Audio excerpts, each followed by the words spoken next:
Secretaria de Saúde do Estado informa que 2 casos de hepatite estão sendo monitorados em Santa Catarina, de uma criança de 7 anos e de um adolescente de 16 anos. E você vai ver também. Aumento do diesel gera repercussão no país. O desafio de donos de bares e restaurantes para se restabelecerem depois da pandemia. Transações via Pix batem novo recorde no Brasil.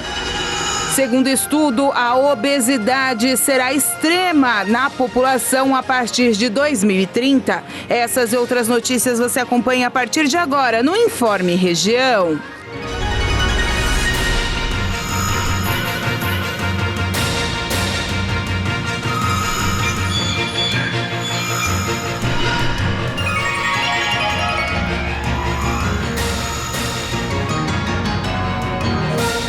Olá, hoje terça-feira, dia 10 de maio de 2022. Tempo bom em todo o estado de Santa Catarina. O ministro Paulo Guedes afirmou que o Imposto sobre Produtos Industrializados, o IPI, é um tributo contra a indústria brasileira. Guedes participou do lançamento do monitor de investimentos da plataforma desenvolvida com apoio financeiro do governo britânico. O IPI incide sobre os produtos industrializados e o tributo é repassado ao consumidor. A variação pode ocorrer de 0% a 300%, dependendo do produto. Durante a coletiva, o ministro Paulo Guedes afirmou que o Brasil está se colocando como uma nova fronteira de investimentos disponíveis. Estamos construindo esse terceiro pilar junto com a OCDE e tudo isso cria uma oportunidade ímpar, histórica, e nós não podemos perder tempo, é urgente, de acesso do Brasil à OCDE, justamente para fazer os sistemas tributários convergirem. Tem nos ajudado tanto os britânicos nisso, exatamente por essa emergência e urgência, emergência do problema e urgência na solução desse problema. A declaração do ministro ocorre após Alexandre de Moraes, do STF, suspender provisoriamente a redução do IPI para produtos de todo o país, que também são produzidos pela Zona Franca de Manaus. O objetivo é estimular a indústria e a economia que vem sofrendo com o baixo crescimento, a inflação e o desemprego. Guedes também defendeu a tributação sobre os super-ricos e a desoneração às empresas, o chamado Programa de Crescimento Verde do governo.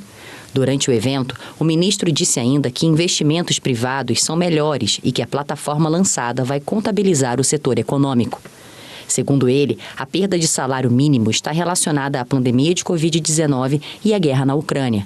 Na plataforma, lançada em parceria com o Banco Interamericano e apoio do Reino Unido, ficarão disponíveis os dados e projeções sobre a economia brasileira e os planos de desenvolvimento para os setores como os de infraestrutura, energia, conectividade e saneamento. E o diesel teve um reajuste de preço nesta terça-feira. O preço médio do litro vendido para as distribuidoras passou de R$ 4,51 centavos para R$ 4,91, um aumento de 8,87%. Os preços da gasolina e do gás de cozinha não foram alterados. Segundo a Petrobras, o novo aumento é por causa do desalinhamento nos preços e a elevada volatilidade no mercado. O reajuste de quase 9% obriga os motoristas a pagarem cerca de 40 centavos a mais na hora de abastecer. A expectativa da ANP, a Agência Nacional de Petróleo, é que o valor médio do diesel passa a ser de R$ 4,91. Ainda de acordo com a petroleira, esse combustível não sofria reajuste há 2 meses.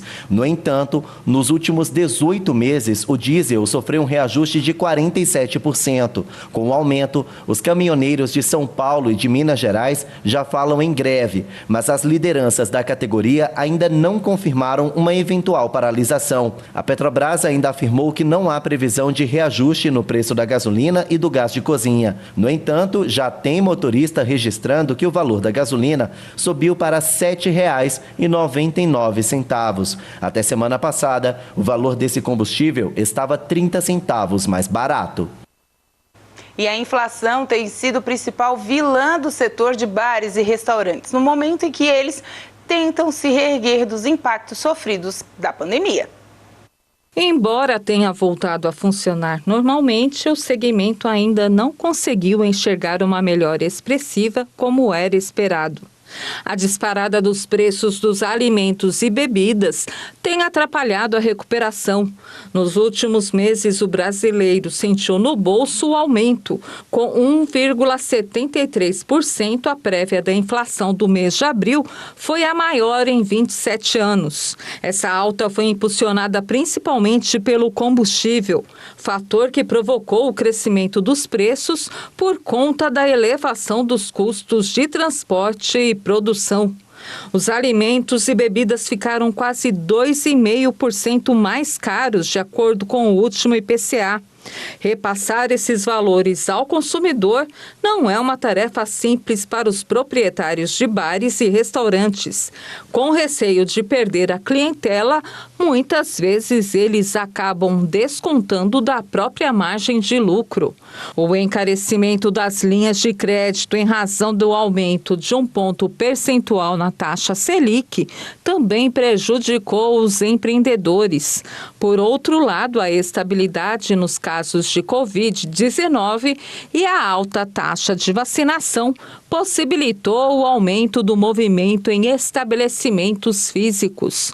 Comemorações de aniversários e outras datas, além de refeições diariamente servidas e a grande procura pelo serviço de delivery, colaboram para acelerar a retomada do setor. A seguir, pagamentos via Pix batem novo recorde de transações no país.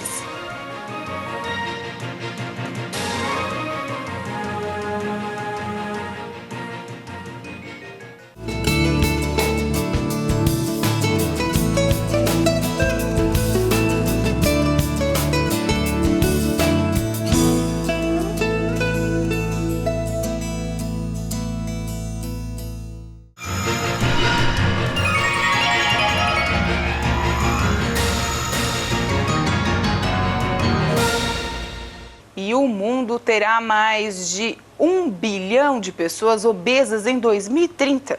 Esse é o número representado a 18% da população adulta do planeta. Essa é uma estimativa que foi lançada através de um levantamento publicado pela Federação Mundial de Obesidade. O estudo mostra que os países não alcançarão a meta da Organização Mundial da Saúde de interromper o aumento da obesidade até 2025. O contingente de indivíduos nessas condições deve praticamente dobrar em relação aos 511 milhões de obesos registrados em 2010. Apesar de registrar índices altos, a taxa de obesidade está em estabilidade em alguns países da Europa e da América do Norte. Mas em regiões de baixa e média renda, esse percentual aumenta cada vez mais rápido. O continente americano continua apresentando os maiores índices. Porém, não há prognósticos desses números aumentarem desenfreadamente nos próximos anos.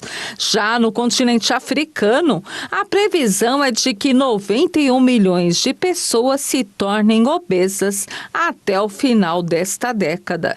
O cenário também preocupa no Brasil, pois metade das mulheres e homens adultos vivem acima do peso. Segundo o levantamento, 30% da população do país terá problemas com a obesidade até 2030. É bom cuidar. E segundo o Banco Central, mais de 70 mil transações foram feitas via sistema Pix somente na última sexta-feira. Segundo informações divulgadas pelo Banco Central, foram 73.198.432 transferências via Pix na última sexta-feira. Esse é o maior número já registrado em um único dia desde que o sistema entrou em vigor. O recorde anterior era de 63.504.000 transferências de recursos em tempo real. A marca havia sido alcançada em 7 de abril deste ano. O Pix possibilita transferências praticamente instantâneas e sem cobrança de taxas para as pessoas físicas. O sistema foi lançado no dia 16 de novembro de 2020. Um ano depois, o Banco Central anunciou as modalidades Pix Saque e Pix Troco. No Pix Saque, a pessoa pode ir a um estabelecimento comercial que aceitar o sistema, fazer um Pix e receber o valor em dinheiro. Essa modalidade, porém, tem tido pouca adesão do comércio. A estimativa é que 15 mil estabelecimentos em todo o Brasil ofereçam o serviço. Já no caso do Pix Troco, o cliente faz o pagamento de uma compra com Pix, mas transfere um valor superior ao total da compra, recebendo o troco em dinheiro. E os números dessas transações são enormes, né? As feitas pelo Pix. Mas, com isso, também estão aumentando os números de sequestros relacionados a esse sistema de pagamento. O Pix começou a funcionar em novembro de 2020 e teve imensa adesão, revolucionando o sistema de pagamentos no Brasil. Mas o efeito colateral foi o aumento da criminalidade. Entre janeiro e outubro de 2020, antes do mecanismo de transferências entrar em vigor, foram registrados 661 casos de sequestro relâmpago em São Paulo, o que dá uma média de 66 ocorrências por mês. Nos 10 primeiros meses de 2021, esse número subiu para 895 registros, média de 89 crimes mensais. O aumento foi de 35,4%. A chegada da plataforma de pagamentos é apontada por especialistas como a maior causa por trás do aumento nas estatísticas. Antes, os criminosos tinham que ir até um caixa eletrônico para fazer o saque do dinheiro. Agora, o roubo pode ser feito em qualquer lugar, usando apenas o celular da vítima. Muitos dos crimes são praticados por quadrilhas especializadas, geralmente formadas por poucos integrantes e que usam contas laranjas para distribuir o dinheiro. Para evitar golpes do tipo, a primeira recomendação dos especialistas é que os clientes sempre estabeleçam limite de transferência e de horário. As autoridades também aconselham que motoristas e pedestres não fiquem parados nas ruas com o celular e nem mostrem vulnerabilidade aos sequestradores. A Federação Nacional de Bancos, a Febraban, por sua vez, orienta que, em caso de roubo, o cliente deve notificar imediatamente o banco para que adote medidas de segurança. Você já ouviu falar em aluguel de celular? Pois é, o serviço já existe há algum tempo no Brasil, mas ainda gera dúvidas aos consumidores. Será que vale mesmo a pena? Ou o que vale comprar ou alugar um aparelho? Vamos conferir na reportagem da Maria Clara Leite. Hoje em dia dá para alugar quase tudo e há alguns anos o celular também entrou na jogada. Um serviço que vem se popularizando entre os brasileiros, segundo o CEO de uma das empresas pioneiras no segmento aqui no país. Mas ao invés de aluguel, ele prefere o termo assinatura. O aluguel, ele culturalmente, ele acaba remetendo a coisas que são temporárias, enquanto a assinatura, apesar de ela ser uma coisa que tem a flexibilidade, né, de você poder estar assinando hoje, se você cansar, não estar assinando mais amanhã, ou você está assinando uma coisa hoje, amanhã você troca, você está assinando outra, né? Ela está com você o tempo inteiro. A empresa fundada pelo Cadu tem atualmente cerca de 6 mil assinantes, mas ele conta que há aproximadamente 500 mil pessoas registradas na startup, ou seja, pessoas interessadas em contratar o serviço. E segundo ele, a expectativa da empresa é de chegar a cerca de 30 mil assinaturas até o final deste ano. Esses números demonstram o crescimento desse mercado no Brasil. Como a nossa base de clientes cresce muito rápido, acaba que a gente sempre tem que comprar celular, né? A gente sempre está comprando mais celular do que a gente tem no nosso estoque. Então, a gente tem como maioria os novos, mas a gente também trabalha com os seminovos, né, que são os celulares que eles retornam, eles passam por um processo bem rigoroso de controle de qualidade para atestar ali a qualidade tanto funcional quanto estética. Além da formatação do celular, que garante a segurança dos dados de quem utilizou o aparelho anteriormente. Nós temos muita diligência com isso, né? Então, a gente sempre que um celular vai ser retornado para nós, a gente orienta os consumidores a já formatarem ele em casa. E quem é esse consumidor? O CEO conta que são pessoas que buscam estar sempre com um celular novo e moderno, que é o caso do Matheus, que costuma trocar de aparelho todos os anos. Na hora que eu ia vender, além da dificuldade de ter que buscar alguém para vender e tudo mais, eu senti uma desvalorização muito grande. Ele explica que pagava cerca de R$7 mil em um celular novo, mas vendia por 5. Então perdia 2 e ficava com um gasto de aproximadamente 5 mil por ano, para ter sempre um celular novinho. Mas hoje paga R$2.500 pela assinatura anual. Ou melhor, pouco mais de R$200 por mês. Se a pessoa vai trocar todo ano ou a cada 2 anos, eu acho que vale muito a pena. Este especialista alerta que o aluguel não é tão vantajoso para todo o consumidor. Para aquelas pessoas, como a grande maioria da população, que compra um aparelho e fica com ele durante 2, 3, 4 anos, o aluguel não é vantajoso. Ele só é vantajoso para a pessoa física quando os períodos são curtos. Como para quem precisa de um aparelho específico para realizar uma viagem ao exterior, por exemplo. Agora, quem troca com muita frequência, realmente é possível, fazendo a conta, o aluguel se torne mais vantajoso e é possível que pela vantagem de poder trocar se ele for avariado, então você já iria trocar de qualquer forma no prazo curto.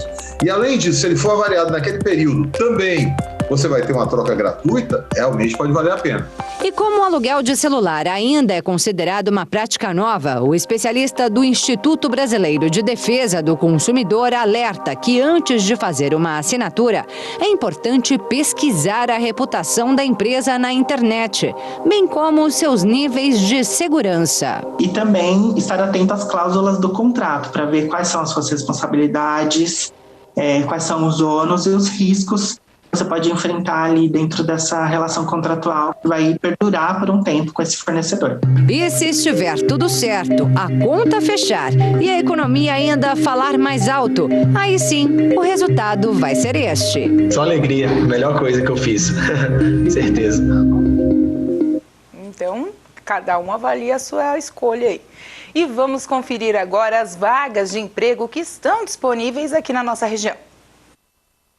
Em Criciúma, há vagas para atendente de locação imobiliária, representante de vendas em empresa de energia solar, analista contábil e analista fiscal em escritório de contabilidade, inspetor de segurança veicular em empresa de vistoria técnica, instrutor de facção em confecção, suporte técnico em TI em empresa de tecnologia, gerente geral de confecção. Na cidade de Braço do Norte, há vaga para analista de PPCP em indústria. Na cidade do Arroio do Silva, supervisor de costura em confecção. Em Araranguá, supervisor de lavanderia, operador de máquina de lavanderia e coordenador administrativo. Há vagas na cidade de Sara, como de torneiro, fresador em metalúrgica, farmacêutico em farmácia de manipulação e mecânico soldador em lavanderia.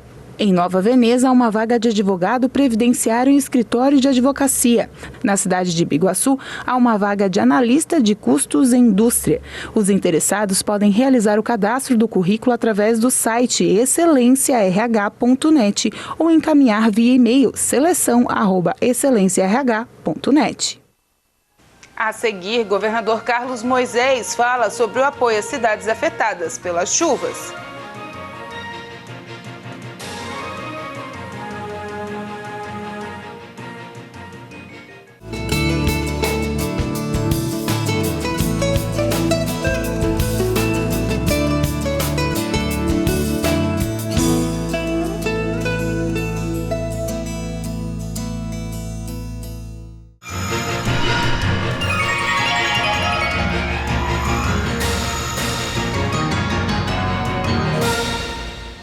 A partir do mês de julho, passará a ser obrigatória a capacitação em noções básicas de primeiros socorros para professores e funcionários de estabelecimentos de recreação infantil em Santa Catarina. A lei já foi sancionada pelo governador do estado e o projeto de lei de autoria do deputado Ismael dos Santos, do PSD, que cria essa obrigatoriedade.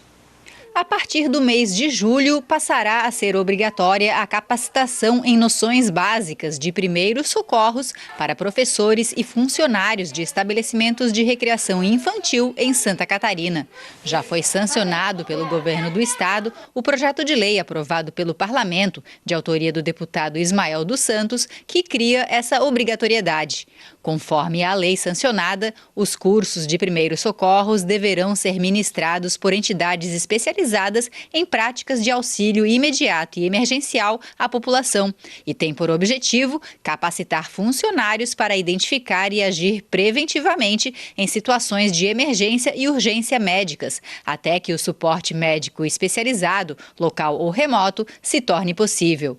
Ainda conforme a nova legislação, os estabelecimentos de recreação devem dispor de kits de primeiros socorros conforme orientação das entidades especializadas. Os estabelecimentos também ficam obrigados a afixar em local visível a certificação que comprove a realização da capacitação e o nome dos profissionais capacitados.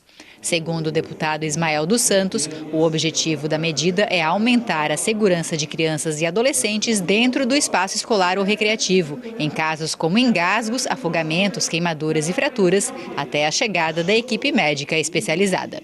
São situações emergenciais, como queimaduras, afogamentos e outros casos que podem levar à morte, por isso as pessoas responsáveis precisam estar preparadas para qualquer tipo de acontecimento. Os estabelecimentos também deverão manter kits de primeiros socorros, conforme orientação das entidades especializadas em atendimento emergencial. Em síntese, nós diminuímos essa questão tempo-resposta, e nisso pode estar a salvação de uma criança.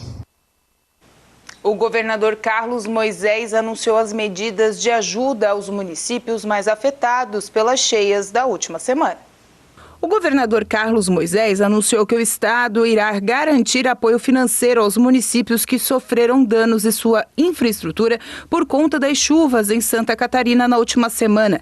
O repasse dos recursos acontecerá mediante a apresentação de plano de trabalho. A informação foi repassada em reunião na Casa da Agronômica. Bom, no que diz respeito a rodovias estaduais, as intervenções já estão sendo feitas. Tem municípios que ficaram, de fato, ilhados e já está sendo restabelecido o trânsito através da intervenção da Secretaria de Infraestrutura nas rodovias estaduais, contratando emergencialmente, enfim, desobstruindo as rodovias. Nas municipais, nós faremos transferências especiais aos municípios que demandarem comprovarem os danos. No que diz respeito a residências atingidas, o governo do estado também será parceiro, tudo isso com recursos estaduais do governo de Santa Catarina, dos catarinenses, para investir em casas para aqueles que sofreram danos, desde que o município nos indique uma área livre de alagamento, livre da cota de enchente, para que a gente possa fazer a intervenção adequada e ajudar os municípios a reconstruir. E também uma linha de crédito especial para empresários, indústria, enfim, atingidos por esse evento. Além disso, o governo do estado auxiliará a construção de casas para aqueles que perderam as suas residências. Essa ação ocorrerá com o auxílio dos municípios. As construções deverão ser feitas em terrenos cedidos pelas prefeituras, longe de áreas inundáveis, a partir de critérios estabelecidos pela Defesa Civil do Estado. O chefe do Executivo ressaltou ainda que a Secretaria do Estado da Infraestrutura está atuando nas 150 ocorrências que provocaram interdições ou interrupções de trânsito nas rodovias estaduais. Desse total, cerca de 50 pontos ainda exigem algum tipo de intervenção mais complexa. E a Secretaria de Vigilância Epidemiológica do Estado está investigando 2 casos de hepatites que não se sabem a origem. Uma em uma criança de 7 anos e outra em um adolescente de 16 anos. A Secretaria do Estado de Saúde de Santa Catarina, por meio da Diretoria de Vigilância Epidemiológica, a DIV, informou que foi notificada de 2 casos suspeitos de hepatite etiológica desconhecida. O Centro de Informações e Estratégias da Vigilância em Saúde de Santa Catarina recebeu o primeiro caso na última sexta-feira e o segundo caso nesta segunda-feira, dia 9 de maio. O primeiro caso trata-se de uma criança de 7 anos que esteve internada no Hospital Pequeno Anjo, em Itajaí. A paciente apresentou quadro de hepatite aguda, inflamação do fígado, caracterizado por icterícia, a pele e os olhos amarelados, náuseas, vômitos, diarreia e dor abdominal. O caso recebeu atendimento adequado e apresentou bom estado geral, exames laboratoriais e melhora para o acompanhamento ambulatorial com alta hospitalar no último dia 9. O segundo caso notificado é de um adolescente de 16 anos que foi inicialmente avaliado em um hospital de Balneário Camboriú no último dia 5. O paciente havia iniciado sintomas no dia 29 de abril. Ele aguarda o resultado dos exames para hepatite tipo A, sendo negativado para os tipos B e C, além de outros exames complementares. O jovem não necessitou de internação e está sendo acompanhado em casa pela Vigilância Epidemiológica Estadual e Municipal. Os casos foram atendidos conforme o fluxo estabelecido na nota de alerta notificados pelo Ministério da Saúde. Os casos estão sendo investigados pela Secretaria de Saúde Municipal de Itajaí e de Balneário Camboriú, com apoio da DIV e o Laboratório Central de Santa Catarina para a realização dos exames necessários. A hepatite é uma inflamação do fígado que pode ter diversas causas, desde infecções virais até o consumo excessivo de álcool, alguns medicamentos e substâncias tóxicas. Os principais vírus que causam hepatite são A, B, C, D e E. Há ainda hepatites autoimunes, que são doenças crônicas, em que o próprio sistema imunológico do indivíduo ataca as células do fígado, causando inflamação e alteração da função do órgão. Assim que a gente tiver informação se esses casos são da hepatite misteriosa que ronda a Europa e também já parte dos Estados Unidos, a gente traz essa informação confirmando os casos ou não para você. E com essa informação a gente encerra o Informe Região desta terça-feira. Lembrando que essas e outras notícias também estão nas nossas redes sociais, @TV Primavera, no Instagram, Facebook e no nosso canal do YouTube. A todos vocês, uma boa noite. Até amanhã.